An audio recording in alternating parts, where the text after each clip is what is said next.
Bonjour à tous, bonjour mesdames et messieurs, les membres des associations, les membres des conseils de quartier, les élus du 6e arrondissement présents que je salue dans toute leur diversité. Nous sommes réunis aujourd'hui en formation de 6 cas élargis aux membres des conseils de quartier sur un thème ô combien important, dont chacun d'ailleurs a vu à nouveau l'importance s'il l'avait oublié en début d'année, qui porte donc sur les différents modes de collecte des déchets dans le 6e arrondissement et à Paris, plutôt à Paris et dans le 6e arrondissement. Et nous avons le plaisir d'accueillir Monsieur Guillou, Antoine Guillou, qui est l'adjoint en charge de la propreté de l'espace public, de l'assainissement. L'assainissement, ça se passe sous terre. Le tri des déchets, le recyclage et le réemploi. C'est donc un ensemble de fonctions tout à fait importantes et je le remercie d'avoir bien voulu. C'est sans doute d'ailleurs en formation de SICA de conseil d'arrondissement, monsieur le maire, c'est peut-être une des premières sorties que vous faites. Et j'ai expliqué à monsieur Guillou que c'est bien sûr maintenant capté comme tous les conseils d'arrondissement. Donc c'est monsieur Rudy qui assure la captation de ce SICA et des échanges qui vont avoir lieu et que vous pourrez retrouver, mesdames et messieurs, demain sur le site de la mairie du 6e arrondissement. Ça veut dire qu'on va particulièrement affiner nos expressions, faire en sorte d'avoir le verbe juste et rare, contrairement à certains. Et je suis persuadé que on va pouvoir progresser dans ce domaine qui est essentiel.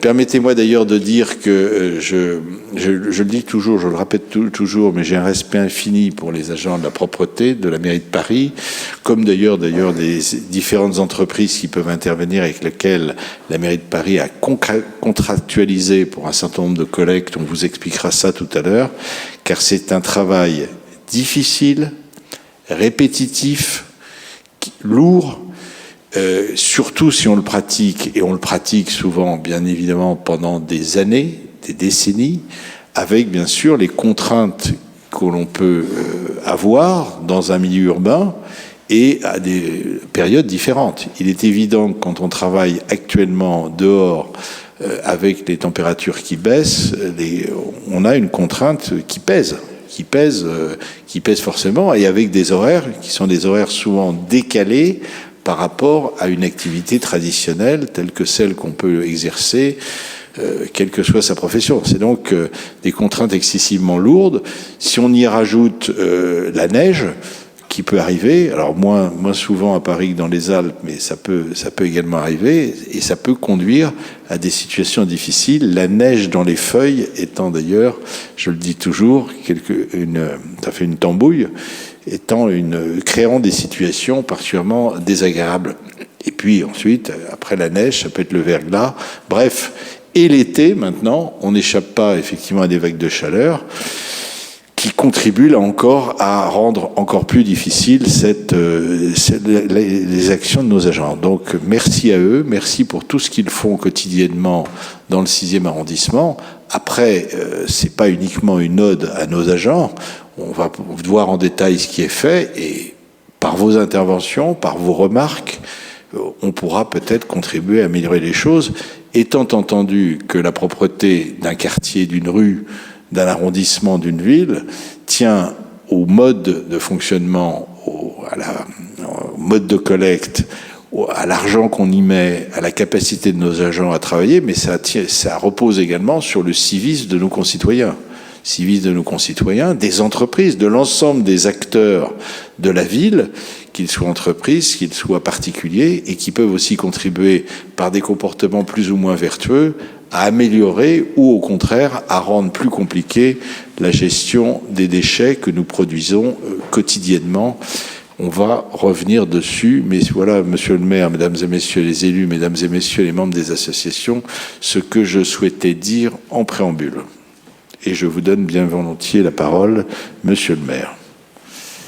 Merci beaucoup, monsieur le maire, mesdames et messieurs du 6e arrondissement, mesdames et messieurs, très heureux d'être parmi vous pour cette réunion consacrée à la propreté à Paris et dans le 6e, effectivement, qui est un enjeu crucial, je crois, pour tous les Parisiennes et les Parisiens. La propreté, tout le monde a un avis dessus et c'est bien normal puisque c'est un sujet important de notre cadre de vie, de notre qualité de vie.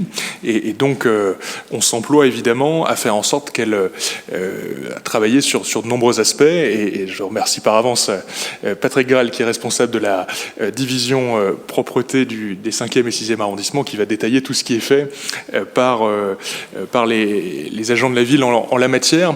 Peut-être en préambule, vous avez évoqué, monsieur le maire, le fait que j'étais en charge de la propreté, mais aussi de la réduction des déchets, du recyclage et du réemploi. Et je voudrais juste développer très rapidement en introduction cette double dimension. C'est-à-dire qu'il faut bien voir que la question des déchets en ville, c'est à la fois une question de reflet d'impact écologique de nos modes de consommation, tout ce que nous consommons, tout ce que nous produisons à travers notre consommation, eh bien, effectivement, va se matérialiser sous forme de déchets qu'il est important de pouvoir collecter, trier, recycler, réemployer lorsqu'on le peut correctement. C'est un enjeu écologique, je le disais, et puis c'est aussi un enjeu de propreté. Plus on arrive à réduire les déchets, plus on améliore aussi notre cadre de vie. Donc cette double dimension du déchet, je la mets vraiment en exergue parce qu'elle me semble importante. Le déchet, c'est une question de propreté et c'est une question écologique. Quelques ordres de grandeur pour qu'on se rende bien compte. La production de déchets ménagers et assimilés dans le 6e arrondissement. Alors c'est un peu plus dans le 6e arrondissement que dans d'autres arrondissements de Paris. Bon, mais c'est pas significativement plus non plus. C'est plus de 500 kilos de déchets par an et par habitant. Donc vous voyez, à travers cette masse-là, la somme, quand on sort sa poubelle tous les 3 jours, toutes les semaines, ça dépend les habitudes de chacun, eh bien, voilà, à la fin de l'année, la quantité de déchets absolument astronomique que ça représente, et cette quantité-là, eh bien, elle est, voilà, dans le meilleur des cas, collectée à travers le service public de la collecte. Elle peut être collectée dans des bornes d'apport volontaire. On y reviendra peut-être. On va avoir un enjeu l'année prochaine, particulièrement autour de la collecte des déchets alimentaires. J'en dirai juste un mot très rapide aussi. Et puis, dans le pire des cas, eh ben, on retrouve le déchet dans l'espace public, par terre. Et là, c'est évidemment aux agents du service public de devoir le ramasser et s'organiser pour le faire, parce que là, on est dans le cas évidemment de l'incivilité, de ce qui salit le cadre de vie, et donc ce qu'on cherche évidemment à limiter aussi en luttant contre les incivilités. Donc, ce volume de déchets-là, plus de 500 kilos par an et par habitant, je pense que c'est important de l'avoir en tête quand on évoque toutes les questions dont on va parler ce soir, pour voir un petit peu ce dont on parle. Oui, c'est un petit peu effrayant dit comme ça. Mais alors, fort heureusement, on a mis en place des actions. Je vais juste esquisser quelques axes pour diminuer ces déchets, parce que c'est évidemment un enjeu fondamental.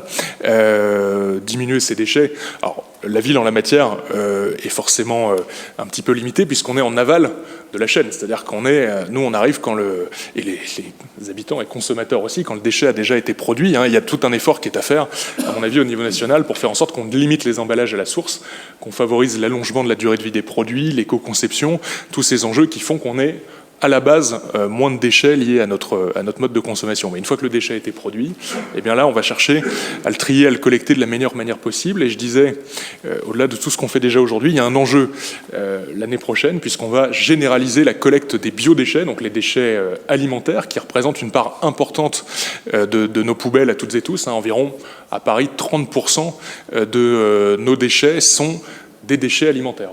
Et ces déchets alimentaires, aujourd'hui, on les met dans la poubelle classique, la poubelle verte, ils sont ensuite incinérés, et pourtant on pourrait les trier et les valoriser différemment, notamment en faisant du compost, ce qui se fait déjà un petit peu, bien sûr, mais aussi en faisant du biométhane, donc du gaz vert, entre guillemets, et ça, c'est un enjeu aussi important, et donc je crois qu'on reviendra dans la présentation sur cet enjeu de la collecte des biodéchets. Voilà. Donc, une introduction, voilà, pour vous montrer un peu l'importance qu'on accorde à cette question du déchet, à la question de la propreté, et puis à la question de comment on peut les trier et les valoriser, et ravi de pouvoir échanger avec vous par la suite. Alors, je vais passer la parole à Monsieur Graal, mais auparavant, afin d'éviter de me faire tirer les oreilles par le secret de DGS, Monsieur Riwal, je vais faire adopter le compte-rendu du précédent SICA qui s'est tenu le 11 mai 2023. Et c'était justement sur un sujet ô combien intéressant, la stratégie de résilience. Alors nous sommes tous résilients, mais là on a souhaité, face aux crises, comment se préparer ensemble, comment construire des solidarités de proximité. Ça peut jouer également en matière de collecte des ordures ménagères, éventuellement dans des périodes un peu compliquées. Donc qui ne prend pas part au vote, qui s'abstient, qui vote contre, qui vote pour. Je vous remercie et je donne la parole à Monsieur Graal, qui est donc le responsable de la division de propreté des 5e et 6e arrondissements. Pourquoi ? Parce que historiquement, il y a un regroupement avec le 5e. Il va nous expliquer pourquoi. Et puis Madame Pratt, qui est à sa gauche et qui est, elle, en charge notamment de la communication, c'est-à-dire que quand vous appelez la division, souvent vous pouvez tomber sur Madame Pratt qui ensuite prend en charge un certain nombre d'opérations, qui redirige, par exemple, si vous signalez un encombrant particulier sur la rue, une opération de dégraffitage, etc. Enfin, c'est une personne tout à fait essentielle et c'est très bien qu'elle soit aujourd'hui devant vous pour vous exposer le travail de la division de la propreté qui comporte bien sûr des dizaines d'agents. Il représente des dizaines d'agents dans toute leur diversité. Je vous en prie. Merci Monsieur le maire. Merci Monsieur le maire. Alors, on va vous présenter un petit diaporama. On va essayer de le faire le plus complet possible et le plus succinct aussi. Juste une petite présentation donc du service. Donc, nous avons, c'est une division territoriale, comme Monsieur Lecoq l'a dit. Donc, on s'occupe des 5e et 6e arrondissements. Donc, on gère la collecte des déchets et la propreté donc de l'espace public. Nous sommes situés donc au 100 bis rue du Cherche-Midi, dans le 6e. L'équipe du 6e est composée de 4 ateliers territoriaux. Donc ces ateliers sont répartis donc sur l'ensemble de l'arrondissement, et c'est là où sont regroupés donc les agents avec des chefs d'équipe et d'où ces ateliers partent des bennes de collecte, donc chaque matin à 6 heures, et puis nos balayeurs. Donc il y a 4 ateliers. Leurs horaires de travail, c'est 6 heures le matin jusqu'à 17 heures lorsqu'ils sont de grandes journées.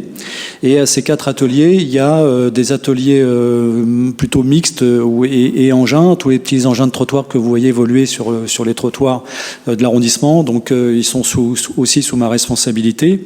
Donc nous avons 2 équipes, une équipe le matin qui travaille de 6 heures à 13h40, une équipe d'après-midi qui est mutualisée avec le 5e qui commence à midi et demi jusqu'à un peu plus de 20 heures.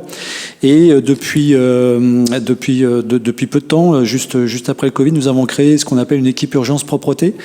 Donc c'est une petite équipe mobile sur l'arrondissement qui œuvre l'après-midi, et ils ont un petit véhicule électrique avec un petit groupe haute pression eau froide, et qui intervient à la demande. Donc en fonction des signalements, des plaintes, nos observations.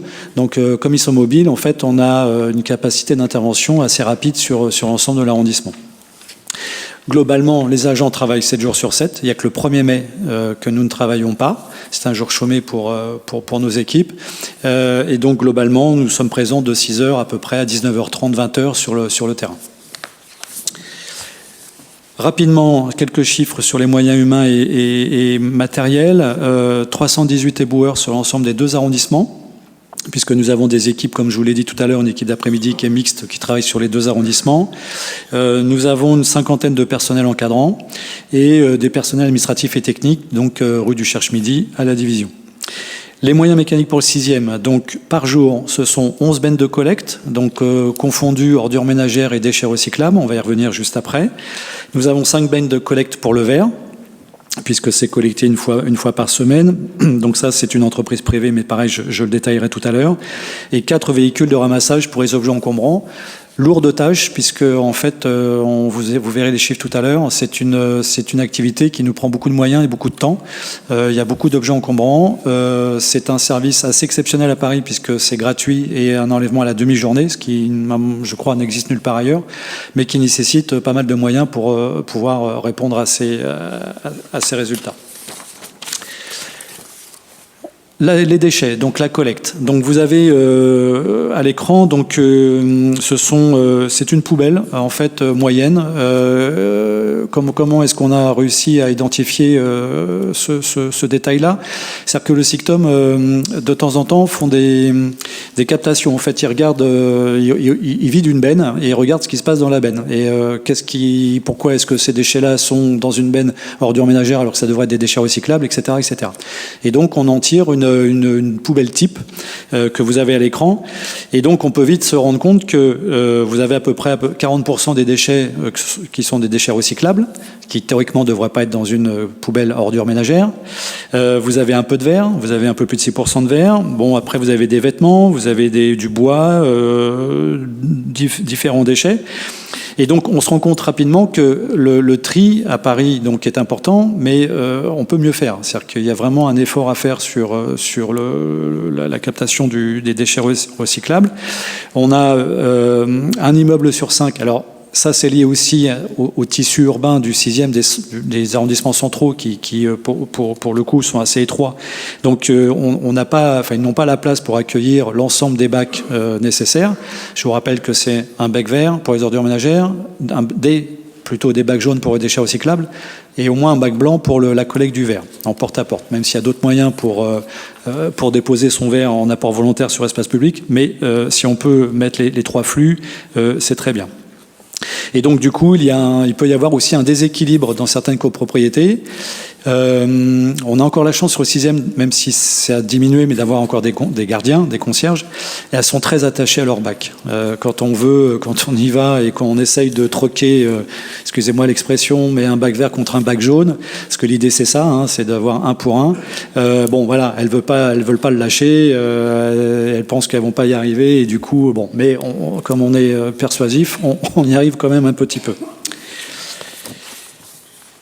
Les collectes. Alors, la collecte. Donc, monsieur le maire l'a dit, nous, sur le 6e avec le 5e, nous nous occupons de la collecte, donc ce qu'on appelle une collecte en régie. Il faut savoir qu'il y a à peu près 50% du tonnage parisien collecté donc, en régie par les agents de la ville, et l'autre moitié par des entreprises privées.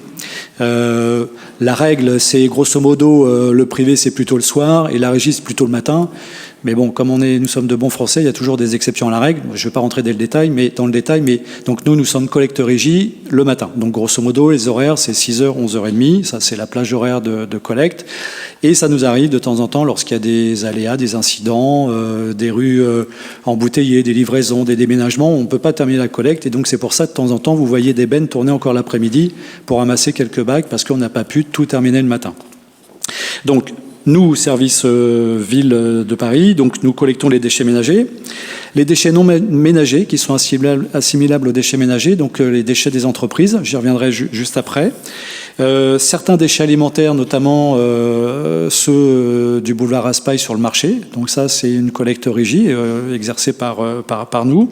Les corbeilles de rue sont aussi collectées en même temps que les ordures ménagères. Les déchets recyclables, donc tout ce qui va dans le bac jaune, en dehors du verre, donc ça nous les collectons aussi.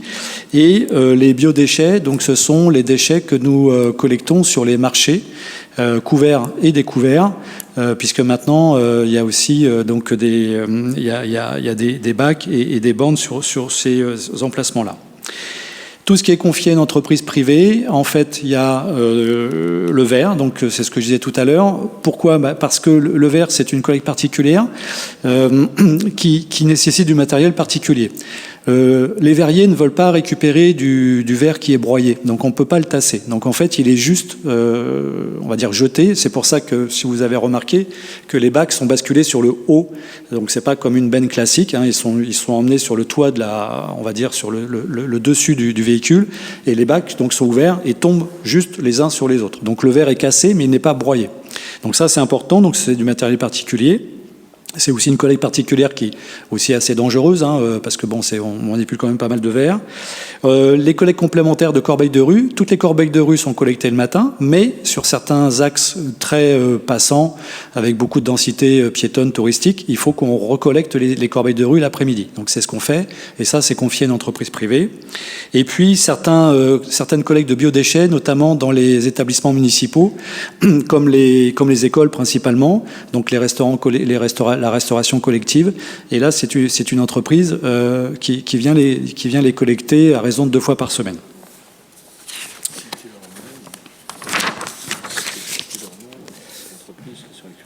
Alors, c'est Moulineau qui collecte les déchets donc dans les écoles, et la collecte du verre, c'est Sépure. Alors, le tri à la maison, donc les bacs, vous les connaissez bien. Donc, le bac vert collecté tous les jours sauf le 1er mai. La collecte, donc les bacs jaunes 3 fois par semaine depuis le mois de septembre de l'année dernière. Précédemment, nous étions à une fréquence de 2 fois par semaine. Nous sommes passés à 3, ce qui a été un gros travail de la part de tous les services de la direction. Et c'est un défi qu'on a réussi à relever, puisque globalement, ça s'est plutôt bien passé. Ça a été assez transparent pour tout le monde. Donc ça a été plutôt une réussite. Donc ça, c'était vraiment un service complémentaire très apprécié, puisque ça permet de lisser les collectes et puis de pouvoir justement capter un peu plus de gisements de bacs jaunes, de déchets recyclables, pardon. Et puis donc la collecte du verre, donc 1 fois par semaine, donc c'est le mardi matin en porte-à-porte, donc sur le 6e arrondissement. Les déchets, donc, nous allons en général les vider, les ordures ménagères, au centre du SICTOM du 13e, enfin limite 13e Ivry, l'usine d'incinération. Les déchets recyclables aussi, on va normalement à Farman, donc dans le 15e, ou parfois sur Icéane, un petit peu plus loin. Donc ce sont nos sites où nous allons déverser nos déchets. En termes de chiffres, sur les ordures ménagères, nous sommes à un peu moins de 20 000 tonnes sur l'année 2022, globalement sur le 6e. Sur les emballages, nous sommes à peu près à un peu plus de 2520 tonnes sur l'arrondissement. Le verre, alors... Le verre, ce dont j'en parlais tout à l'heure, donc collecte en porte-à-porte 1 fois par semaine, donc le mardi. On fait à peu près 1600 tonnes de déchets par an, enfin de collecte sur le verre. Et puis nous avons 2 autres types de collecte. Donc il y a l'apport volontaire par le biais des colonnes à verre qui sont sur espace public, une espèce de conteneurs assez volumineux. Là, ils font entre 2 et 2 mètres cubes et demi, donc que vous pouvez utiliser. Alors vous, ainsi que les cafetiers, les restaurateurs, les bars, enfin voilà, ils sont à disposition de tous. Et puis nous avons, alors sur ces colonnes à verre, faut savoir qu'elles sont en majorité aériennes, donc elles sont juste posées sur le sol. Nous avons deux colonnes à verre enterrées, une sur le boulevard Raspail et une sur l'avenue de l'Observatoire. Bon, c'est du mobilier effectivement qui prend ça encombre moins l'espace public, mais c'est très compliqué à installer parce que donc en sous-sol, et le sous-sol parisien, vous imaginez qu'il est très très occupé entre les arbres, les égouts, les galeries techniques, les métros, les parkings, donc c'est très compliqué de trouver des emplacements libres pour pouvoir installer des colonnes à verre enterrées. Et puis nous avons aussi une collecte de gros producteurs, donc ce qu'on appelle nous les GPV, gros producteurs de verre. Donc ce sont surtout les cafetiers, les restaurants, qui peuvent avoir une collecte à la carte. Ils ont en général des difficultés pour stocker beaucoup de bacs. Donc en fait, on leur propose une collecte à la carte. Bon, il faut juste qu'ils aient un minimum de 240 litres par semaine pour que, bon, voilà, on puisse se déplacer quand même pour quelque chose. Mais 240 litres, c'est pas beaucoup pour une activité de ce type. Et donc on leur propose une collecte à la carte. Donc ils peuvent tout à fait être collectés 6 jours sur 7, comme ils le souhaitent. Et donc c'est plutôt une collecte qui fonctionne plutôt très bien sur l'arrondissement. Ensuite, donc, quelques chiffres. Alors, donc, je vous laisse aussi en prendre connaissance. Vous allez vous rendre compte que ce que disait M. Guillou, c'est qu'effectivement, sur le 6e, il y a des taux, donc kilos an par habitant, qui sont plus élevés que sur la moyenne parisienne. Alors, c'est assez simple, c'est parce que sur le 6e, il y a beaucoup d'hôtels, de restaurants. Et donc, comme vous l'avez compris, on mélange tout. C'est-à-dire qu'une benne collecte les particuliers, mais aussi les entreprises, les restaurants, les bars, etc. Comme il y a énormément de restaurants, comme il y a, c'est un arrondissement avec globalement un nombre d'habitants qui est quand même, on va dire sur l'ensemble par rapport aux autres arrondissements plutôt faible. Du coup, le ratio devient effectivement plus élevé. Ce sont des déchets lourds, les déchets alimentaires, de restauration, et du coup, c'est pour ça que la moyenne du 6e est plus élevée que sur la moyenne parisienne. On retrouve exactement la même chose sur ex-premier arrondissement. Le 8e, c'est pareil aussi. Tous les arrondissements où il y a beaucoup d'activités de restauration, avec une population plus faible, du coup, les ratios sont plus élevés. Mais donc, ça fonctionne quand même très bien. Vous avez donc les résultats. Paris est donc 6e, donc c'est ce que je disais, un peu moins de 19 000 sur les ordures ménagères, 2500 sur les déchets recyclables et un peu plus de 2700 sur la collecte du verre. Le verre, c'est la même chose, ça intègre les verres des restaurateurs. Oui, tout à fait. Oui, là, les tonnages, c'est le tonnage global. Donc, ça veut dire effectivement le porte-à-porte, donc chez les particuliers, les restaurateurs, donc la collecte des gros producteurs et les colonnes à verre. Ouais. Alors, la collecte des professionnels, un petit mot. Donc, vous avez en fait la différence que l'on fait avec les professionnels, c'est la couleur de la cuve. Donc les couleurs de couvercle restent les mêmes en fonction du flux, donc ordures ménagères, déchets recyclables ou verts. C'est la couleur de la cuve qui va changer. Il faut savoir qu'à Paris, les déchets des professionnels sont... Donc c'est une... Alors, pour nous, c'est une obligation de collecter les déchets des Parisiens. Donc ça, c'est service public, c'est à nous. Par contre, pour les entreprises, on doit leur proposer un service. Ils peuvent très bien accepter notre prestation, comme ils peuvent la refuser. Par contre, s'ils l'acceptent, tout ce qui est une production supérieure à 330 litres de déchets par jour, ils doivent payer une redevance qu'on appelle une redevance de déchets non ménagers. Donc c'est une tarification au litre qui est votée au Conseil de Paris. Et donc nous, on discute avec le responsable de l'entreprise en fonction du volume de leurs déchets. Plus ils trient et plus ils payent, il y a une incitation, et moins ils payent, pardon, il y a une incitation au tri. Voilà, mais il faut savoir que ces déchets donc sont mélangés, donc sont collectés en même temps que les déchets des Parisiens. Mais c'est important de le savoir puisque c'est une part quand même assez importante de nos déchets. Et demain, dans le cas notamment de la collecte et de la loi sur la collecte des déchets alimentaires, il va falloir qu'ils s'en préoccupent parce que sur les déchets alimentaires, Madame Prat vous en parlera tout à l'heure. Nous, on va s'occuper de tout ce qui est municipal, mais on ne prendra pas en charge la collecte des déchets alimentaires des entreprises en général, des professionnels. Voilà. Autre point de collecte, autre sujet sur la collecte, donc les objets en commun, je disais tout à l'heure, donc c'est un gros sujet pour nous. C'est un service très apprécié de la part des Parisiens en général. Je vous le disais, beaucoup de moyens parce qu'une collecte à la demi-journée, gratuite, vous pouvez alors soit par Internet, soit en nous téléphonant prendre des rendez-vous. Le problème, parce que la collecte d'objets en commun, théoriquement, est réservée aux particuliers. Donc les artisans, les entreprises ne devraient pas passer par ce biais-là pour se faire retirer des objets. Mais malheureusement, même si on a mis quelques filtres de vérification sur les sites Internet, on ne peut pas contrôler. Voilà, il y a des gens qui exagèrent, ne disent pas tout à fait toute la vérité sur leur activité, ou alors d'autres qui nous déclarent une planche et puis on se retrouve avec 3 ou 4 mètres cubes quand on arrive au moment de l'enlèvement du dépôt. Donc c'est un vrai sujet avec beaucoup de moyens. Vous avez les chiffres. Donc 20 500, on va dire, actions de retrait, rendez-vous donc Internet ou téléphonique, ce qui est très bien. Et puis donc des dépôts sauvages. Malheureusement, on peut avoir aussi des dépôts clandestins, un peu plus de 2000.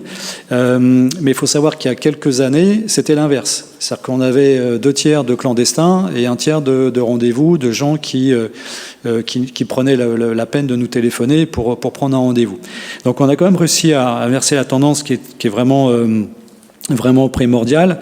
Et j'ai fait pour vous donner l'ordre de grandeur, ça nous fait, en fait, on enlève à peu près un peu moins de 80, on va dire, points de dépôt par jour sur le 6e arrondissement. C'est beaucoup. C'est vraiment beaucoup. Alors, dès qu'il y a un petit grain de sable dans la machine, une panne d'un autre véhicule et tout ça, donc on peut aussi prendre des retards. C'est pour ça que des fois, on a quelques plaintes sur des dépôts qui restent sur l'espace public un peu plus d'une journée. Donc, on fait toujours le maximum. Mais voilà, faut comprendre que c'est vraiment une activité qui est très intense et qui nous prend pas mal de moyens. Et puis, donc, il y a une nouveauté de la part d'Écosystème. Mais là, je vais laisser la main à Madame Prat qui va vous expliquer tout ça. Bonsoir. Alors, depuis plusieurs mois, on a effectivement un nouveau service à disposition des usagers parisiens. Donc, on le trouve sur le site jedonnemonélectroménager.fr. C'est un service qui est donc mis en œuvre par l'éco-organisme Écosystème, qui est en charge de la collecte et de la valorisation des D3E, c'est-à-dire les déchets d'équipements électroniques. Donc, par exemple, un frigo, une télé. Alors, en l'occurrence, la télé, c'est pas le bon exemple. Donc, ce service, je donne mon électroménager.fr. Tous les usagers peuvent y avoir accès sur Internet. Ça permet de prendre un rendez-vous. Et donc, l'éco-organisme vient à domicile chercher l'appareil qui est listé dans les appareils qui sont pris, parce que, donc, justement, tous les appareils ne sont pas pris. Donc, vous trouverez la liste sur le site Internet.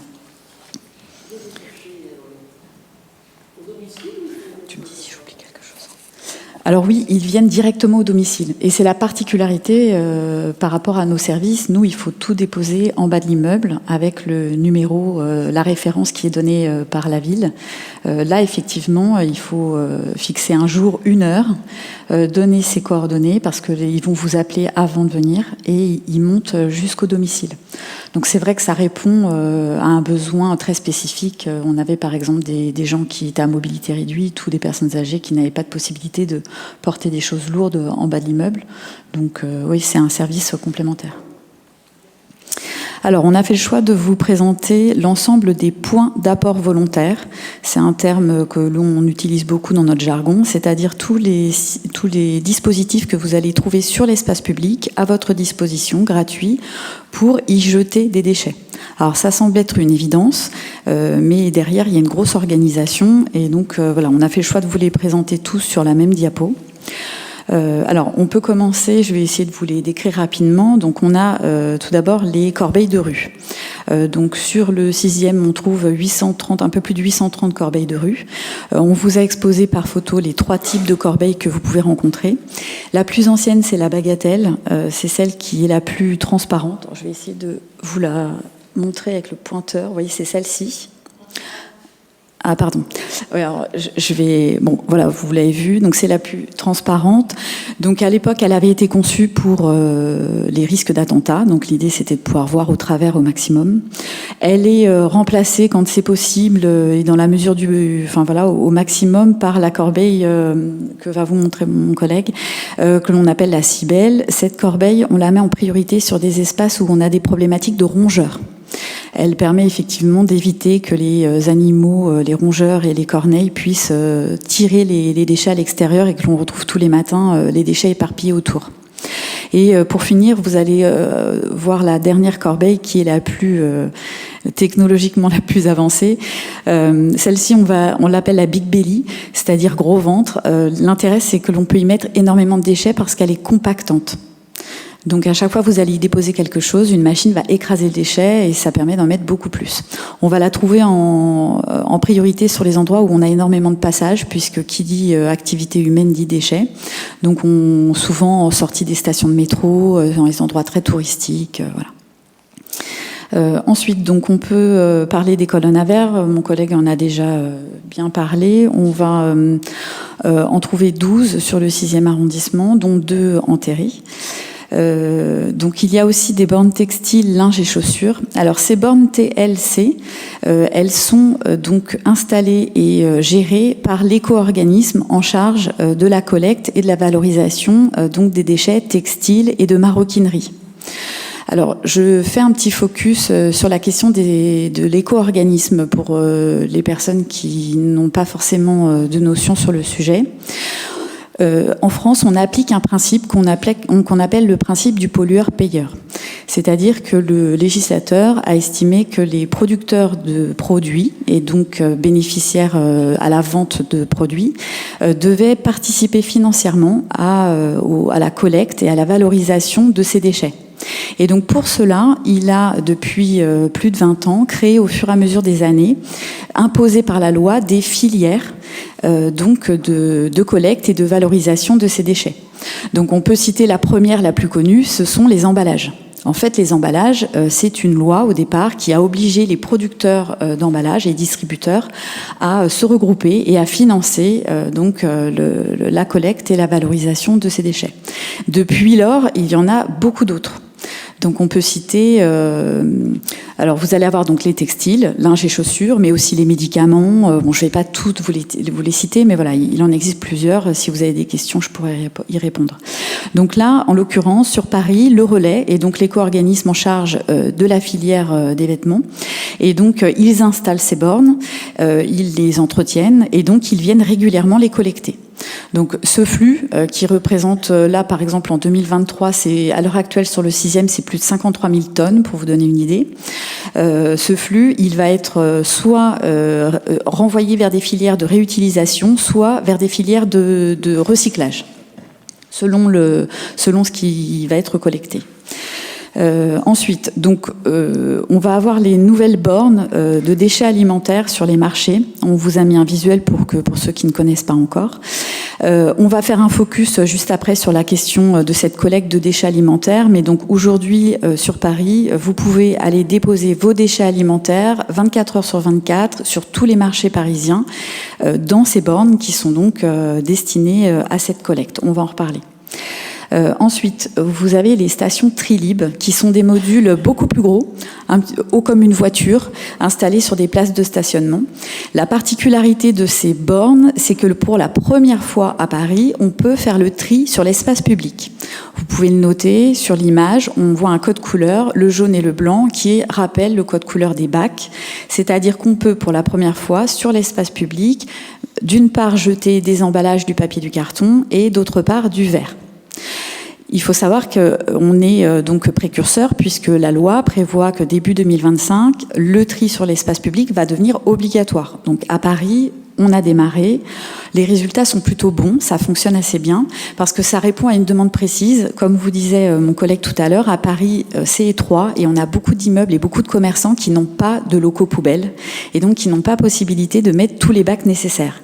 Et là, ils trouvent pour la première fois une solution pour faire le tri voilà, près de chez eux. Donc sur le 6e, on a 5 Trilib d'installés, 5 modules Trilib. Alors il y en a un rue Hautefeuille qui est actuellement qui a été enlevé parce qu'il y a des travaux, mais il va être remis. Voilà. Et donc pour finir, on a mis un visuel du Trimobile qui est une sorte de caravane. Alors dans quelques mois, semaines, il va se présenter un petit peu différemment. On retrouvera pas forcément le visuel avec la fiche verte et bleue, mais en tout cas il y aura toujours un camion qui sera là dédié. Et donc l'objectif du Trimobile, c'est de proposer un service de déchetterie à proximité des usagers. Donc là encore, l'idée c'est de répondre aux demandes des usagers qui ne peuvent pas forcément se déplacer jusqu'aux déchetteries. Là, ils peuvent à pied aller apporter tout ce qu'ils auraient emmené dans une déchetterie. Alors on est bien d'accord que c'est à pied. C'est-à-dire que si on arrive avec un canapé, on va pas pouvoir le prendre parce que sinon, vous pouvez le voir, la caravane, elle sera pleine. Là, l'idée c'est d'apporter les ampoules, les piles, mais aussi les produits chimiques, les restes de pots de peinture, les radiographies, tout ce qui pourrait potentiellement être valorisé, tous les produits pour lesquels on peut extraire de la matière ou éviter une pollution environnementale. Si vous avez des questions sur ce qu'on peut apporter au Trimobile, vous pouvez aller sur paris.fr, c'est détaillé, produit par produit. Donc actuellement, le Trimobile, il est proposé... au départ, il était proposé 2 fois par mois sur la place Saint-Sulpice. Vous avez les dates sur paris.fr. Il se trouve que depuis plusieurs mois, on ne propose plus qu'une date par mois pour des problèmes. On a rencontré des problèmes techniques. Et donc, on espère, début premier trimestre 2024, pouvoir reproposer 2 dates par mois. Donc là, encore une fois, et sur le site internet paris.fr et via l'accueil de la mairie d'arrondissement, vous pouvez avoir confirmation des dates et des horaires.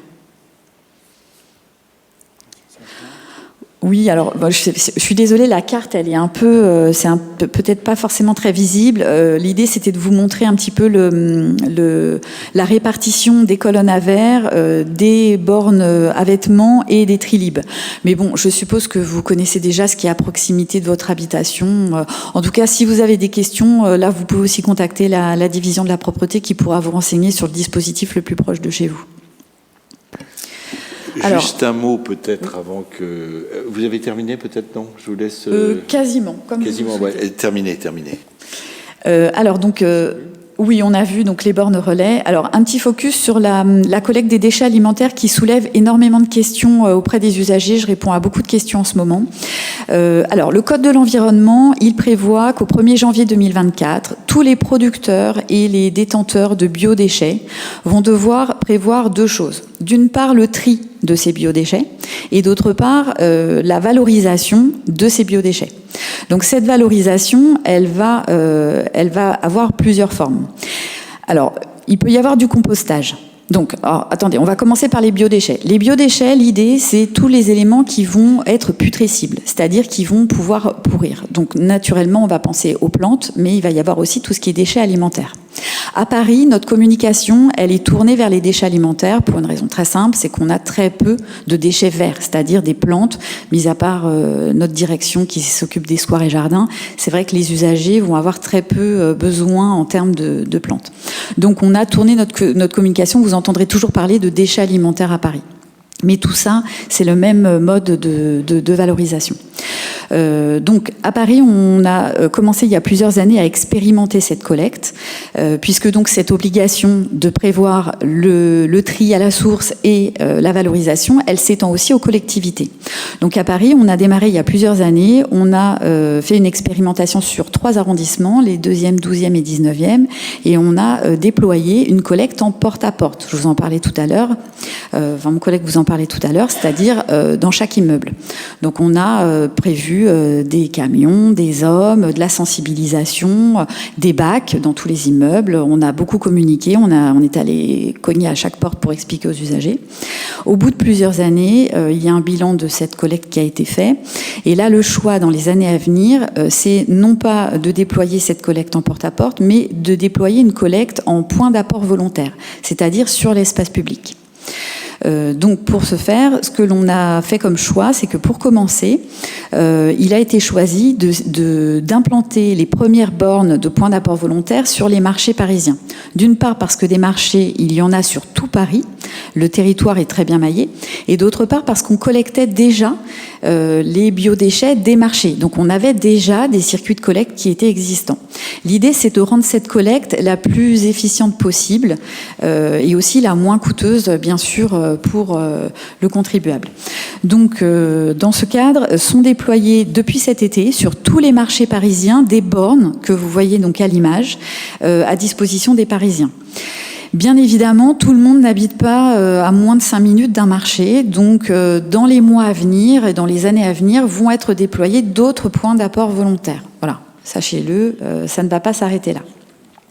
Alors, dans ce cadre, il est mené une expérimentation, on vous l'a mis en photo, notamment dans le 19e arrondissement, d'ajouter au module Trilib existant un module supplémentaire pour les déchets alimentaires.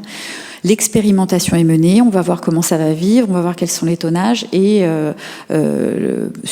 sûrement l'objectif sera de déployer un module supplémentaire sur tous les Trilib existants. Mais voilà.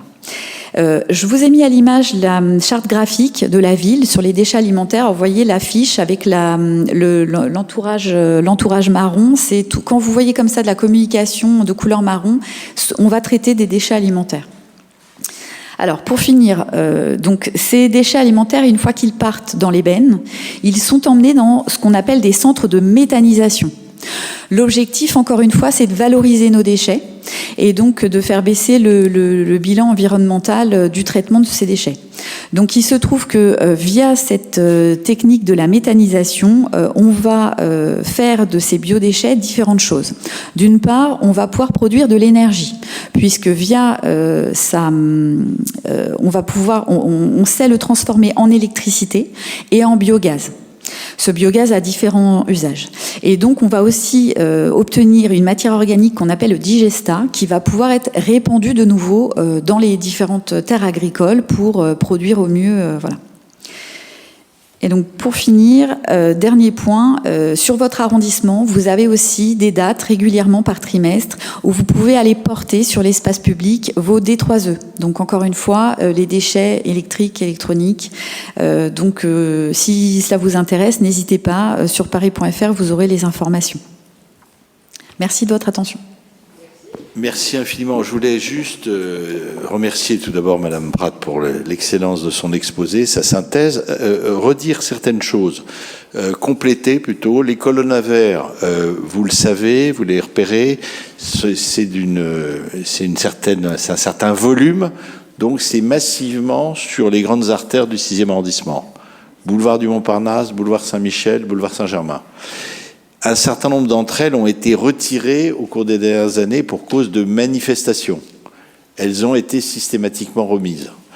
Je crois qu'elles sont assez bien réparties et surtout on a essayé de les mettre à proximité de commerces ou d'immeubles qui n'étaient pas trop des immeubles d'habitation. Donc voilà, d'autant plus que certaines de ces colonnes à verre, je le dis, je pense notamment aux 2 colonnes qui sont au boulevard Saint-Germain au niveau de la rue Grégoire de Tours, sont utilisés également par les bistrotiers, restaurateurs de Bussy, etc., qui produisent tellement de verre qu'ils ont besoin de points supplémentaires.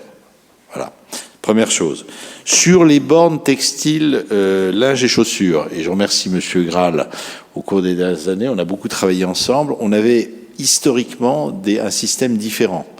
On a fait venir ce qui ne fonctionnait pas, ou plutôt, si vous voulez, c'était le syndrome de la personne qui allait récupérer à l'intérieur de ces bornes et qui, donc, on avait des amoncellements de vêtements à proximité.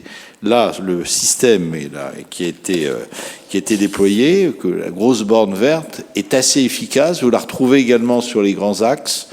Vous la retrouvez aussi sur le terre-plein du boulevard Raspail, notamment au niveau du métro Notre-Dame-des-Champs. J'ai le sentiment que ça fonctionne bien. Il y a eu des tentatives de professionnels de la récupération que je ne qualifierais pas davantage d'essayer de bouger les choses, etc., qui peuvent également, d'ailleurs, attendre que quelqu'un ait mis quelque chose et qui n'ait pas fait suffisamment tourner vous voyez, le petit tourniquet pour le faire tourner en sens inverse et récupérer ce que vous avez mis. Alors après, c'est à vous. Je dis pas qu'il se réhabille tout de suite avec vos vêtements, mais en tout cas, il récupère les vêtements et éventuellement, il faut un tri qui est moins pas vraiment autorisé sur place. Donc ça c'est un aspect bien sûr parfaitement désagréable. Mais j'ai le sentiment que ça fonctionne bien maintenant. Je sais pas si voilà, c'est très bien. Sur les colonnes à verre immergées, enfin enterrées, vous en avez une principalement en haut de la rue d'Assas, là, à proximité de la closerie des Lilas et de la statue du maréchal Ney, sans commentaire. Le trimobile fonctionne très bien, ça c'est parfait. Il faudra que vous nous expliquiez, que vous nous refassiez une fiche spécifique pour ce que vous avez expliqué, parce que ça c'est vraiment novateur et révolutionnaire, la collecte à domicile. Alors j'espère qu'ils n'ont pas des casquettes Darty, parce que vous pourriez être confondu avec... mais si je comprends bien, on collecte sans racheter quelque chose. Oui, tout à fait. Donc ça, c'est tout à fait nouveau. Oui, c'est vrai, c'est nouveau à domicile. Donc il faut là que vous nous fassiez une petite chose spécifique, que vous nous enverrez par mail. On diffusera aussi bien au conseil de quartier que dans les différents documents, parce que c'est. Après, vous nous direz si est-ce que vous voulez continuer l'expérience, est-ce que vous risquez d'être saturé, est-ce que vous avez des retours. Mais Monsieur Guillou dit on peut y aller. Moi, j'écoute Monsieur Guillou. Est-ce qu'il y a aussi, il faut faire attention, parce que vous allez à domicile, c'est peut-être pour des personnes âgées, ça peut être une question de trouble. Ce ne sont pas des agents de la ville, c'est organisé Justement. Par l'éco-organisme écosystème. D'accord. Donc effectivement, il faudra qu'on soit très précis sur l'approche, l'appel. Est-ce que c'est une personne qui appelle, est-ce qu'il y a un retour, etc. Moi, je veux bien faire de la promotion de ce système, mais il faut qu'on soit assuré qui ne se fasse pas l'objet de grivelleries ensuite, ou de tentatives de récupération par certains qui viennent ensuite non pas prendre la vaisselle ou la vieille chaudière, mais plutôt les bijoux de famille.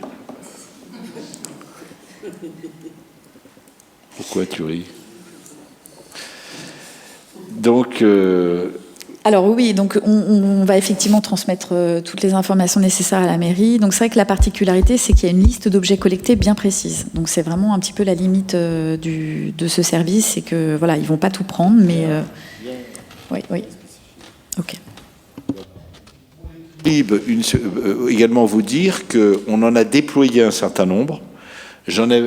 Monsieur Graal sait qu'on en avait proposé davantage, mais un certain nombre se sont fait retoquer pour des raisons d'esthétisme, d'insertion dans le paysage. Donc on va regarder si on peut encore en déployer certains. C'est bien tenu, parce que le danger des Trilibs, c'est que vous ayez certaines personnes qui en profitent pour venir de faire du dépôt d'objets. Qu'on ait également des entreprises. Ça, c'est le problème des encombrants qui viennent. Donc, pour le moment, c'est bien tenu. Alors là, effectivement, comme l'a dit Madame Pratt, vous aurez après le quatrième, vous l'avez projeté tout à l'heure, le quatrième conteneur qui sera destiné aux ordures ménagères et qui viendra compléter les 2 points qui existent aujourd'hui et qui sont assez limités, c'est-à-dire le marché Raspail, marché des couverts Raspail, donc au métro Rennes, et puis le deuxième point de collecte des déchets alimentaires qui est le marché Saint-Germain. Moins utilisé. Le marché Raspail marche bien, il doit être dédoublé d'ailleurs, puisqu'on mettra sur le terre-plein central un peu plus loin 2 bacs supplémentaires, mais le marché Saint-Germain est sous-utilisé. Après, le quatrième bac Trilib, qui est d'ailleurs intégrable,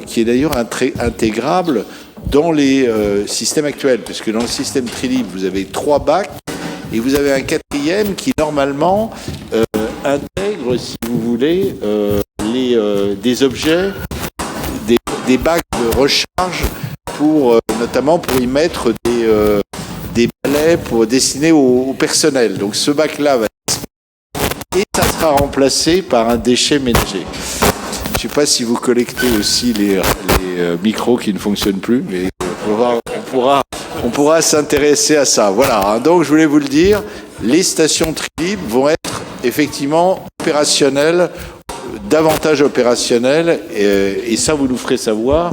Est-ce que c'est 2024, à quel moment, etc. Parce que c'est quand même tout à fait important. On va peut-être donner maintenant, si Monsieur Aubeuf revient, qui a en charge le micro, peut-être le micro portatif, je vous rassure. On va peut-être passer aux questions de l'assistance. Voilà. Alors on va peut-être prendre plusieurs questions, et comme ça, vous allez les noter et vous pourrez répondre. Alors, Madame, tout d'abord. Bonjour. Je suis membre récente des prochains conseils de quartier. Moi, j'avais un certain nombre de questions. Petit 1, j'ai été très intéressant parce que j'ai tout découvert. Je ne sais rien comment fonctionne le système de collecte de tous les déchets dans le 6e arrondissement. Donc, je pense qu'il y a un gros effort de communication à faire vis-à-vis de l'ensemble des habitants. Parce que je pense que la plupart des gens ne savent pas comment ça marche. Petit 1. Y compris, et en particulier, les titulaires, les occupants d'Airbnb. Parce que alors ça, ils doivent encore moins savoir comment ça marche. Ça, c'est la première question. Deuxième question, j'ai un vrai problème avec les poubelles de rue. Qui sont... Alors, on en a vu des vieilles Vigipirates, la plupart sont dans le 6e arrondissement, il y en a des nouvelles, moi je les ai jamais vues, et les vieilles Vigipirates, le sac plastique est toujours déglingué en dehors de son contenant, le contenant est lui-même un peu de traviole, et je ne comprends pas pourquoi, par rapport à d'autres endroits, il n'y a pas des poubelles de rue spécialisées, recyclables, non recyclables. Ça existe dans des plages, ça existe à la SNCF, ça existe dans d'autres villes. Je ne comprends pas que la ville de Paris, écolo, n'ait pas des poubelles de rue spécialisées. Voilà, c'est mes 2 questions principales.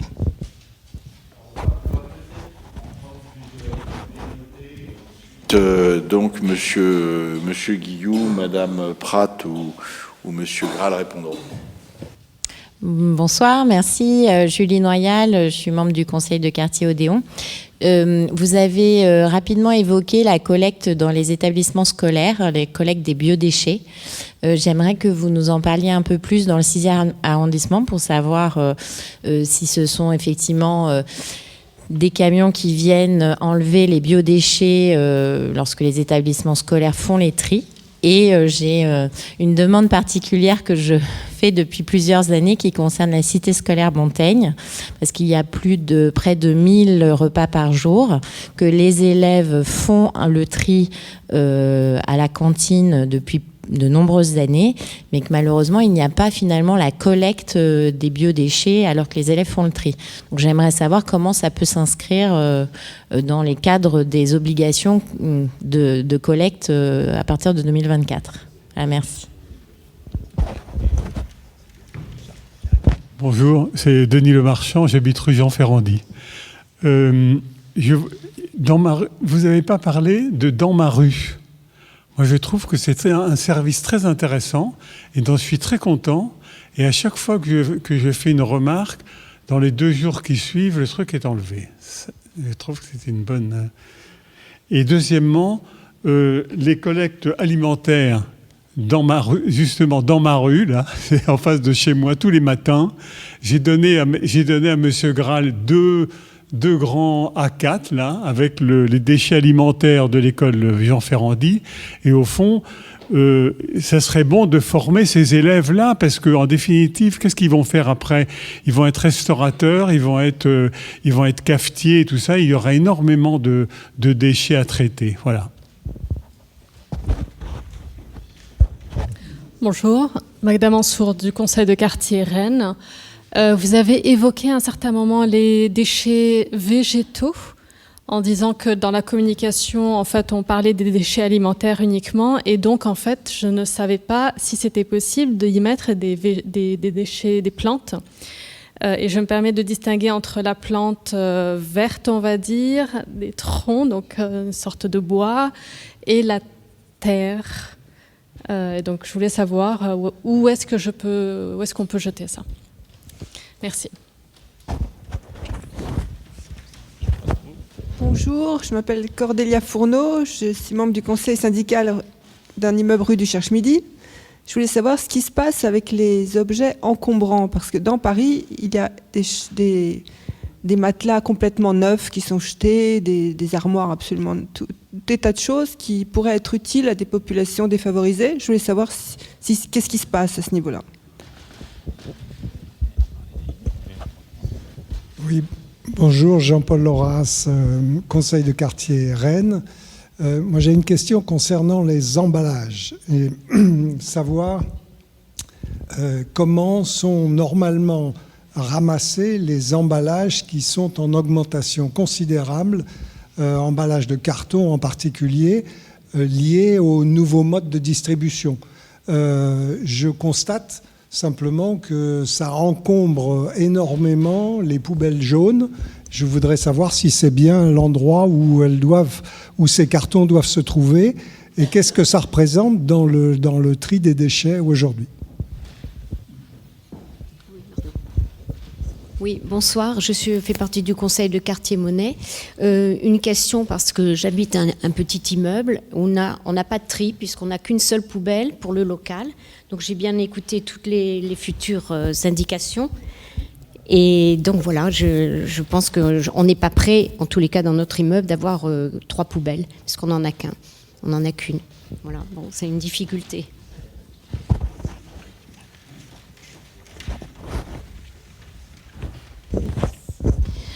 Bonsoir, je suis Ernestine Gomilha, membre sortant du conseil de quartier Saint-Placide. J'aimerais avoir un peu plus de précision sur comment ça marche. Je donne mon électroménager. Merci.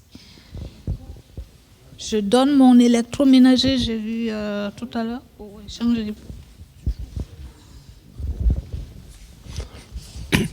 Oui, s'il vous plaît. Au mois de janvier, j'ai signalé qu'il y avait un vélo accroché à la sortie d'un métro. Et donc, j'ai mis ça dans ma rue. Et l'un des balayeurs m'a dit que ça les gênait depuis plusieurs mois. Donc, il y était depuis longtemps. Et il y était encore cet été. Et dans ma rue, m'a répondu que c'était un vélo en bon état. Et donc, il ne pouvait pas le retirer. Et donc, c'est vrai que c'était un très beau vélo, en très bon état. Il était dégonflé à l'arrière.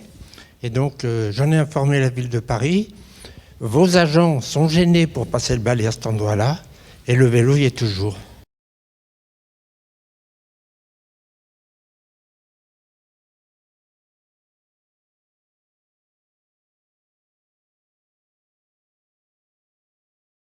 Oui, je crois que merci en tout cas. Ça montre que vos questions sont toutes très intéressantes et je donne la parole à Monsieur Graal et à Madame Pratt qui vont intervenir successivement en fonction de la...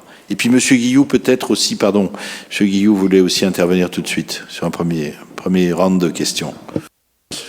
Merci Monsieur le maire, merci à toutes et à tous pour vos questions très variées, qui je pense qui reflètent bien effectivement voilà, l'ensemble des sujets qui se posent autour de la propreté et des déchets. Je vais essayer d'en prendre quelques-unes et puis je laisserai Monsieur Graal et Madame Pratt compléter et je les remercie au passage pour la présentation et à travers eux l'engagement quotidien des agents du 6e arrondissement. Alors sur la question de la collecte des biodéchets pour les établissements scolaires que vous avez évoqué, alors effectivement, tous les établissements publics à partir, alors il y en a déjà un certain nombre qui sont collectés, effectivement, par des camions qui viennent effectivement prendre les biodéchets, des bennes. Et à partir du 1er janvier 2024, tous les établissements publics de la ville qui produisent des déchets alimentaires, donc écoles, collèges, crèches, j'en profite pour saluer Céline Hervieux qui est là et qui connaît particulièrement bien le sujet, et puis aussi les restaurants solidaires pour les personnes fragiles, les EHPAD également vont être collectés avec les biodéchets. Alors il y a le sujet avec la région, oui. Alors c'est là que je passerai la main fort lâchement à Patrick Graal et Caroline Pratt parce que là je vous avoue que je ne connais pas le cas particulier de la cité scolaire pour voir. Mais en tout cas s'il y a un sujet on regardera parce qu'effectivement les cités scolaires dépendent de la région. En tout cas je vois ça, la collecte des biodéchets dans les établissements scolaires notamment. Je ne sais plus qui disait il faut effectivement sensibiliser les enfants. Je crois que c'était vous monsieur.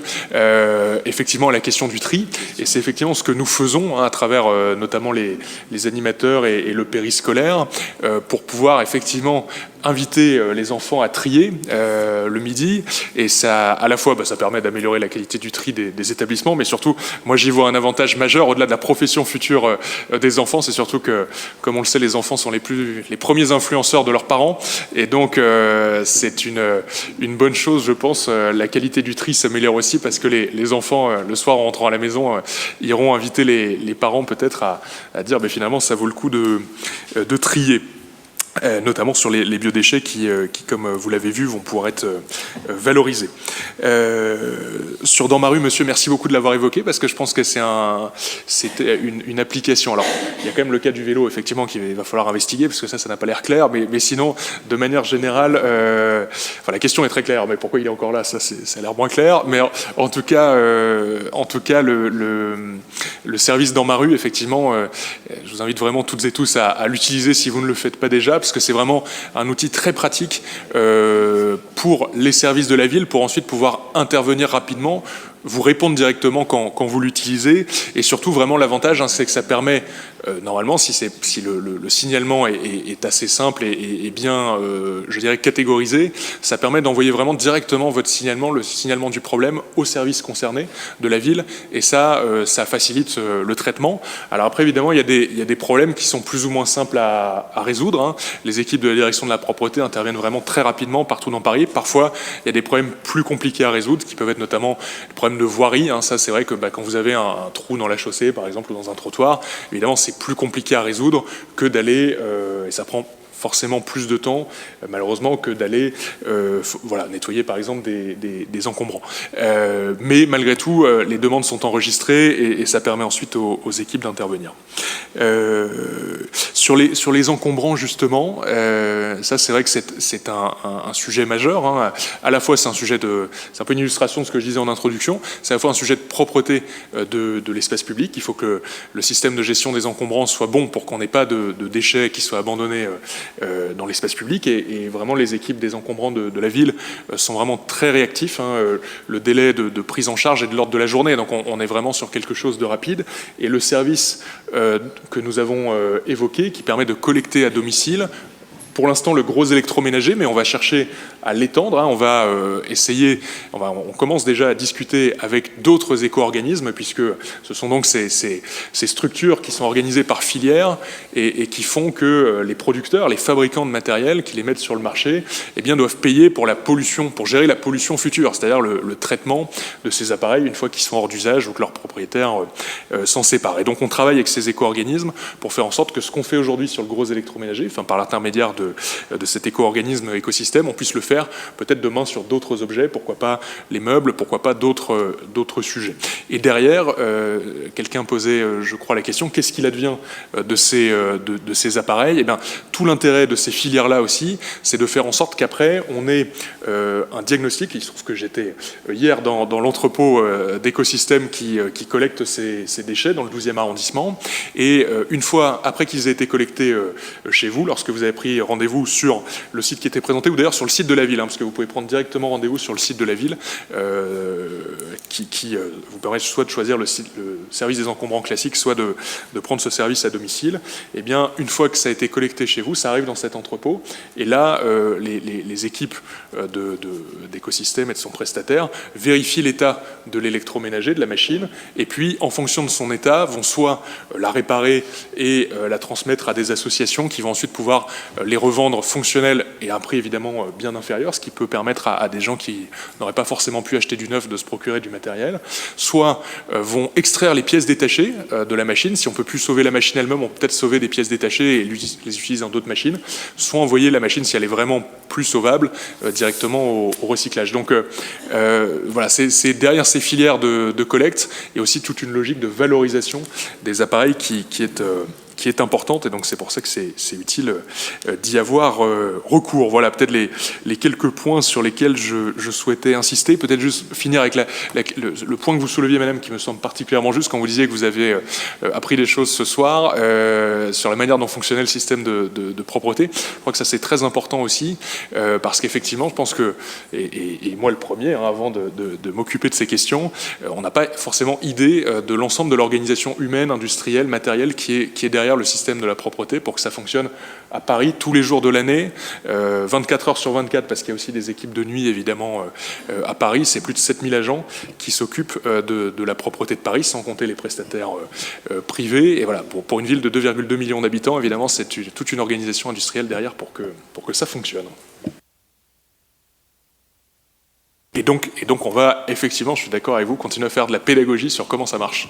La réunion de ce soir, y participe. Tout à fait. Ouais, tout à fait. Alors, sachez aussi qu'il y a des affiches pour le tri, pour certaines informations en anglais ou en mandarin. Donc, sachez qu'on en a.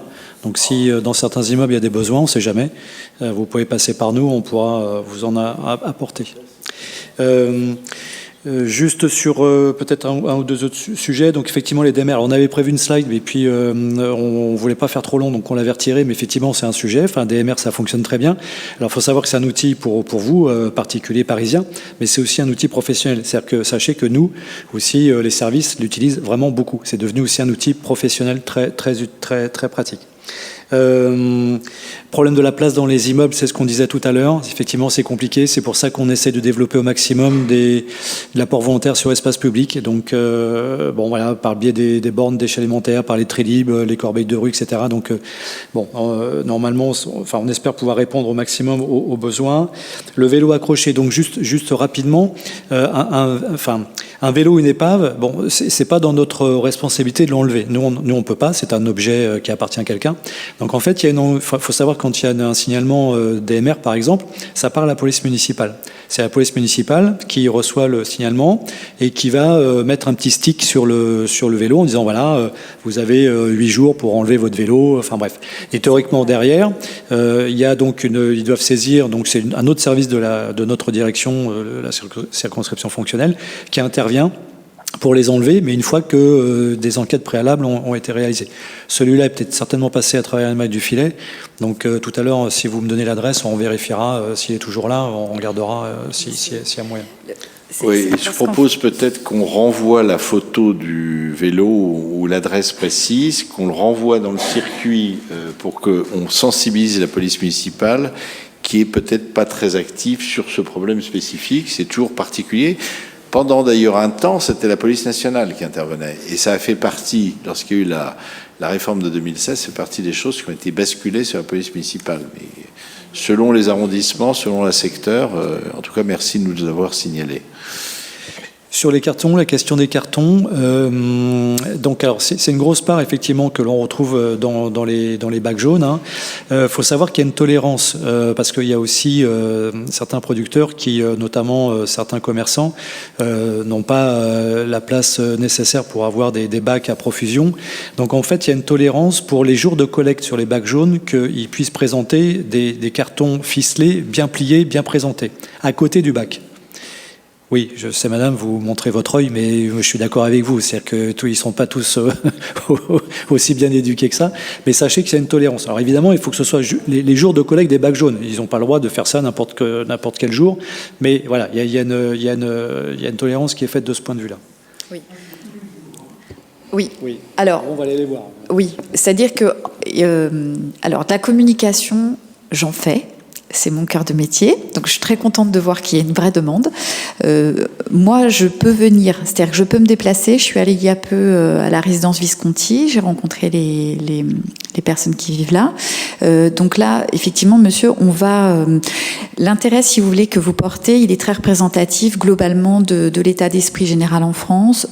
Tous, on se saisit de la question. Et effectivement, il va y avoir des évolutions fortes.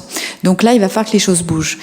Mais entre l'état d'esprit et vraiment concrètement les actes, il va falloir passer par toute une période de pédagogie où il va falloir, madame a raison, se déplacer. Et donc nous, c'est ce que l'on fait. C'est-à-dire que moi, mes collègues, on va aller sur site. Là, l'établissement que vous pointez du doigt, rue Ferrandi, on va y aller. Parce qu'effectivement, rien qu'avec cette image, on comprend que le tri est mal fait, que la dotation en bac n'est pas forcément adaptée. Donc là, il y a une vraie campagne de sensibilisation à mener auprès des agents et auprès des élèves.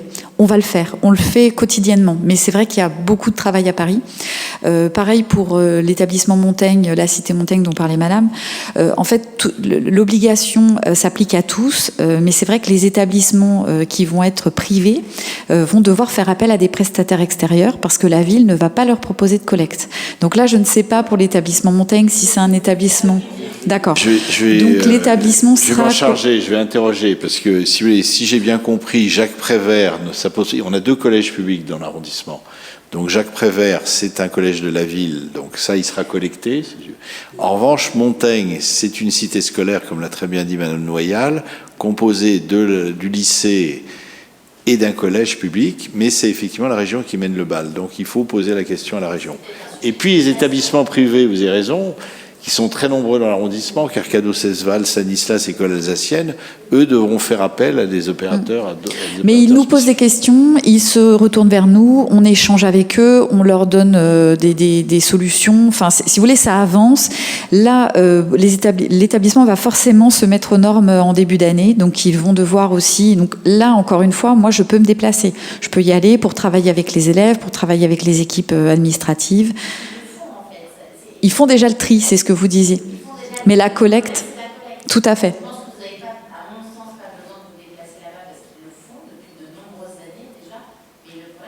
Oui, c'est l'enlèvement, mais j'ai bien compris. Mais là, l'obligation va aussi s'appliquer à eux, donc il va y avoir des choses de mise en place. Mais Ferrandi, c'est vrai, Jean Ferrandi, c'est cocasse que Ferrandi ne soit pas capable de gérer correctement ses déchets. Donc là, Madame Pratt, vous foncez sur eux.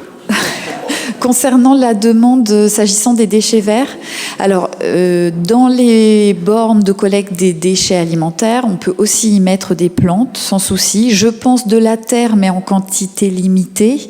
Alors par contre, pour ce qui est des bois, là, ça me semble compliqué. Si on a vraiment des branches, souvent c'est de l'ordre de 2 ou 3 cm, de plus de 2 ou 3 cm de large, il va falloir faire l'effort de les porter dans la déchetterie parisienne qui les collecte. Ça me semble compliqué.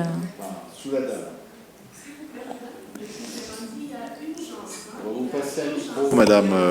Oui, on va. Merci, excusez-moi. Je suis rue du Cherche-Midi et je suis au fait du sujet du monsieur, puisque je passe devant chez lui tout le temps, on se connaît bien.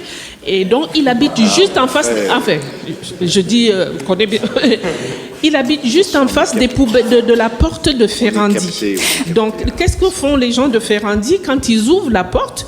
ils jettent, en fait, la rue, c'est comme si c'était leur poubelle. Ah oui, ils jettent directement. Mais oui, carrément. Mais si vous voulez, c'est très représentatif. Et c'est tous les jours comme oui, ça. C'est très représentatif tous les jours, de la problématique des déchets. C'est que si vous voulez, le circuit des déchets, c'est vraiment une boucle. Et il faut que chaque maille fasse son travail. C'est-à-dire qu'il est bien possible qu'au sein de l'établissement, il fasse le tri. Mais il suffit qu'on ait une équipe de gestion des déchets qui met mal ce qu'il y a dans les classes, dans les bacs, et qui ensuite, on voit bien là, la présentation des bacs n'est pas correcte.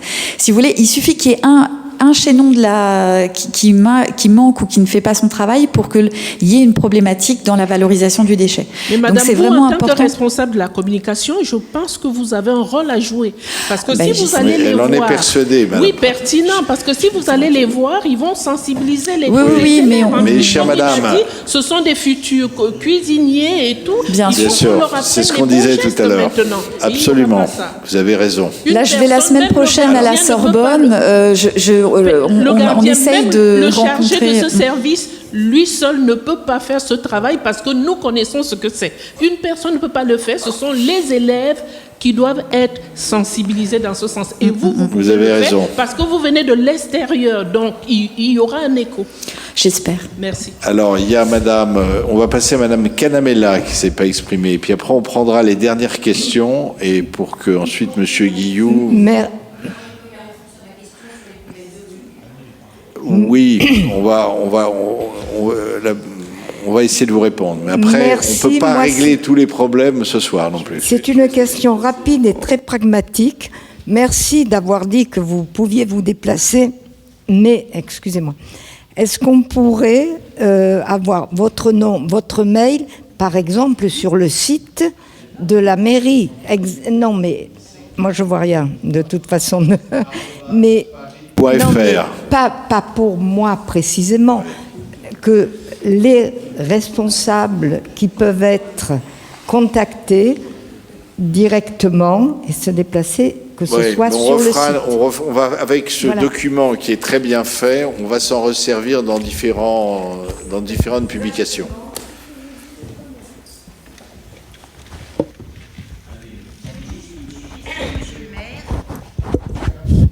Vous faites régulièrement un petit document d'information que vous diffusez partout, qui est très bien fait.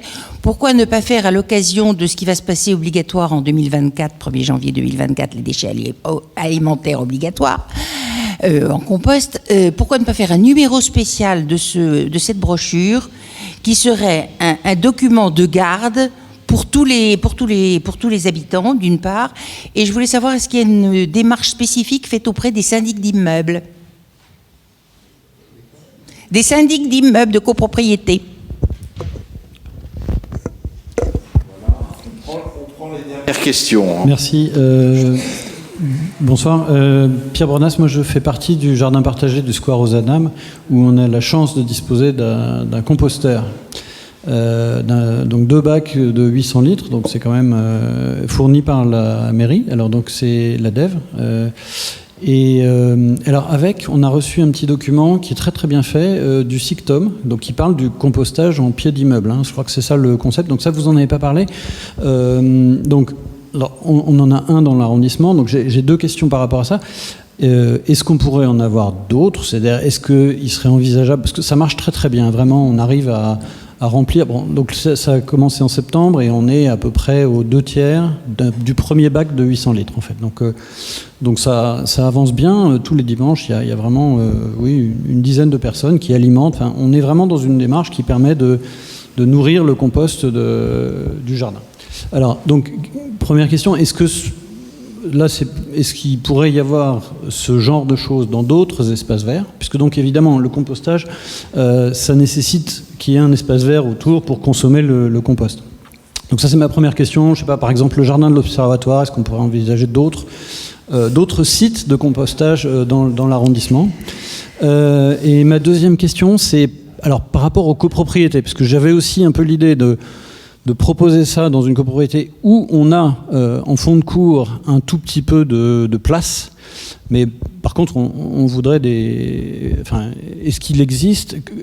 Est-ce que vous soutenez le compostage en pied d'immeuble dans des copropriétés? Et dans ce cas, j'imagine que c'est des bacs plus petits qu'il faudrait, en tout cas pour ce qui me concerne. Voilà. Merci beaucoup. Donc, on a pris... Il n'y a pas de une dernière question d'Iris Berthomier, peut-être? Merci, Monsieur le maire. Rapidement, je voulais aller dans le sens qui a été indiqué tout à l'heure pour m'associer aux remerciements qui ont été adressés à vos agents, vraiment de la part de toutes les personnes qui sont ici et que nous représentons aussi plus largement. Merci beaucoup à vos équipes, nous sommes très reconnaissants de leur travail. Je voulais profiter de cette soirée parce qu'il y a beaucoup de personnes très convaincues par le recyclage des déchets ici, mais moi je suis souvent interpellée sur le fait que, par des personnes moins convaincues malheureusement, qui m'indiquent que parfois les éboueurs prennent indistinctement les poubelles vertes et des poubelles jaunes, en tout cas pour ce qui est du couvercle, et donc ils me disent je vois pas l'intérêt de faire le tri parce que les bacs sont récupérés en même temps et donc mis dans la même benne à ordures. Donc je voudrais en profiter pour vous saisir et qu'on puisse déconstruire cette idée dès maintenant et savoir quel élément de réponse leur apporter quand je suis interpellée sur ces sujets. Merci. Écoutez, maintenant, M. Guillou, Mme Pratt et M. Graal vont vous répondre sur les dernières questions posées, ainsi que sur la question sur les corbeilles de Madame qui avait été omise. Merci, monsieur le maire. Oui. Alors, effectivement, madame, sur la question de l'enjeu du tri dans l'espace public, comment on fait pour trier avec ces... Alors, on a effectivement des corbeilles de rue où c'est un peu tout en même temps, comme vous l'avez dit. Une manière d'y répondre, c'est justement les trilibs que nous avons évoqués, c'est-à-dire d'avoir ces installations-là dans lesquelles vous pouvez trier le verre, les emballages, donc le bac jaune et demain les biodéchets, avoir ça dans la rue avec un maillage suffisant. Alors après, parce que après évidemment derrière vous imaginez bien, ça me permet aussi d'aborder la question de la collecte que vous posiez, parce qu'après quand on met des réceptacles avec plusieurs qui permettent de trier les flux, évidemment après il faut organiser la collecte pour faire en sorte que ces flux soient aussi collectés de manière différenciée, et donc c'est donc ça suppose une certaine logistique derrière, et c'est ça qui fait que forcément les corbeilles de rue, elles, qui sont très présentes à Paris en tant que telles, ne mélangent les choses parce qu'on ne peut pas forcément tout séparer à ce niveau-là, mais par contre les trilibs, eux, permettent de trier dans l'espace public, et moi je pense qu'on a plutôt vocation à aller vers là, si vous voulez, avoir un maillage de trilibs important qui permet de trier dans l'espace public, et puis essayer d'avoir des corbeilles de rue là où il faut en plus en avoir, mais il faut que l'armature principale soit dans l'espace public, soit les trilibs, pour qu'on puisse trier effectivement dans l'espace public. Et après derrière il y a la question effectivement de la collecte des bennes. Il y a parfois cette idée reçue effectivement qu'ensuite tout irait dans les mêmes flux, et donc le citoyen peut s'interroger évidemment sur quel est l'intérêt de faire un effort de tri quand il y a cette idée conçue. Alors, évidemment c'est une idée préconçue, et je laisserai Patrick Graal et Caroline Pratt revenir un peu sur la manière dont ça se passe opérationnellement, mais ce qu'il faut savoir, c'est que ça peut arriver dans des cas très exceptionnels, et du coup parfois ça fait des vidéos qui tournent sur les réseaux sociaux, mais évidemment c'est pas la majeure partie des cas.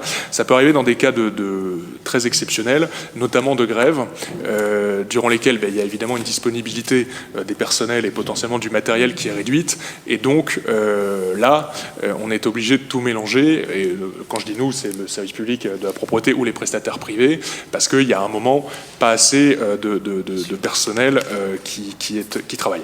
Et donc, mais ça c'est exceptionnel en cas de grève, mais évidemment c'est pas la majorité des cas, et au contraire le tri évidemment qui est fait à la source, il se répercute jusqu'au bout. Pour autant, je le dis, ça veut... il y a eu un documentaire, je crois, cette semaine à la télévision. Derrière, c'est bien trié les flux sont bien collectés de manière séparée par la ville et amenés jusqu'au centre de tri donc du syndicat interdépartemental qui les traite, qui s'appelle le SICTOM.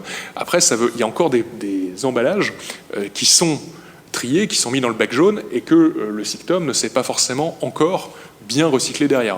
Les pots de yaourt, par exemple, je prends cet exemple parce que il faut continuer à les trier parce que les performances derrière s'améliorent, mais pour l'instant, ça reste quelque chose qui est derrière assez mal valorisé. Mais il faut évidemment continuer à le trier, à le mettre dans le bac jaune, même si derrière, la valorisation n'est pas encore très bonne parce que il faut que ça continue à progresser. Et ça a toute sa place dans le bac jaune.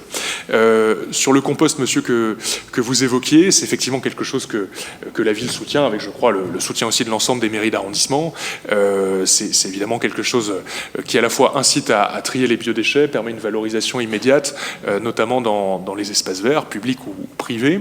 Donc on le soutient, je dirais, à tout niveau, dans les jardins partagés que vous avez évoqués, au niveau collectif aussi, au niveau d'un immeuble, et puis au niveau individuel aussi, on distribue, je crois qu'on l'a fait la semaine dernière dans la plupart des mairies d'arrondissement, je pense dans la mairie du 6e aussi, les lombricomposteurs, donc qui permettent d'avoir un petit bac de compost avec des lombrics dedans pour ceux qui veulent se lancer chez eux. Donc ça, donc on soutient vraiment le compost. À côté de ça, pour qu'il n'y ait pas de malentendu, quand on va avoir l'année prochaine une généralisation de la collecte des biodéchets dans tout Paris, on va forcément avoir des volumes, on espère en tout cas, volume de biodéchets très importants qui vont être collectés. À Paris, la densité d'espaces verts, que l'on essaie d'améliorer par ailleurs, mais est forcément plutôt plus faible que dans d'autres communes. Donc on ne va pas les valoriser uniquement sous forme de compost, on va aussi faire du biométhane. Ce qui me permet de conclure avec le calendrier de déploiement des Trilib, pour qu'on soit bien au clair là-dessus. Vous pouvez d'ores et déjà utiliser les bornes d'apport volontaire qu'on évoquait, pour reprendre le terme technique, sur les marchés alimentaires. Ça, c'est déjà opérationnel. Et après, sur le calendrier de déploiement du module dans les Trilib, c'est quelque chose qu'on est en train de finaliser à l'échelle de Paris, l'ordre de déploiement des arrondissements. Mais en tout cas, ces modules vont être déployés de mars à septembre. Et donc, je pense que... dans le calendrier de déploiement des arrondissements, et donc je pense qu'évidemment la communication par arrondissement aura évidemment toute sa place une fois que ces bornes auront été déployées sur les Trilib de l'arrondissement. Donc on va déployer l'ensemble des arrondissements parisiens de mars à septembre. Voilà, mais en tout cas les bornes d'apport volontaire sur les marchés, elles sont évidemment déjà disponibles. Merci infiniment, je crois qu'on a à peu près répondu à tout. Madame, vous êtes... Oui, les poubelles de rue. Les poubelles de rue, on va essayer de faire mieux.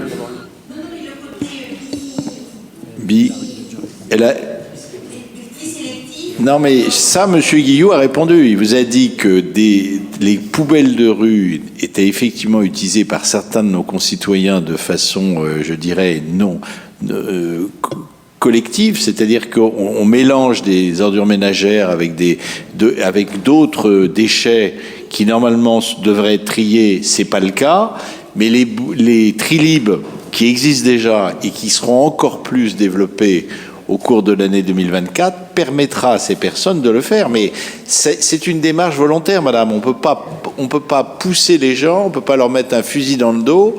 Il y a suffisamment de fusils déployés sur la planète actuellement pour les forcer à trier correctement.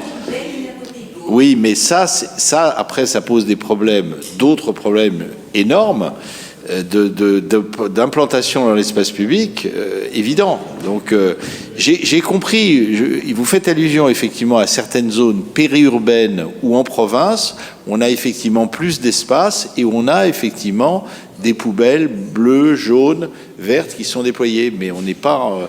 là, on est sous contrainte. On est sous contrainte technique et sous contrainte environnementale. Mais je trouve que les Trilib sont... Moi, j'étais assez réticent au départ, mais j'ai trouvé que c'est beau, ça a été agréé par les Bâtiments de France, c'est correctement entretenu, et pour le moment, c'est pas détourné. Donc, faisons en sorte que ça reste le cas. Et donc, permettez-moi de remercier en disant à monsieur qui est à côté de madame qu'on va regarder, je vous ai entendu sur les composteurs, on va voir effectivement, c'est qu'on a une opération qui a été retenue au titre du budget participatif pour un 6e plus vert, on a un peu d'argent, on va voir si dans d'autres squares, on peut effectivement déployer des composteurs. Jardin d'observatoire, c'est compliqué. Pourquoi ? Parce que là, on est vraiment sous le contrôle des architectes des Bâtiments de France, puisqu'on est directement dans la perspective du Sénat. Donc, ils sont excessivement exigeants en la matière. Merci à tous. Merci, monsieur le maire, de votre présence. Merci, madame Pratt et monsieur Graal, qui représentaient tous les agents de la propreté du 6e arrondissement. Merci pour tout ce que vous faites et ce que vous allez continuer à faire quotidiennement. Merci à tous.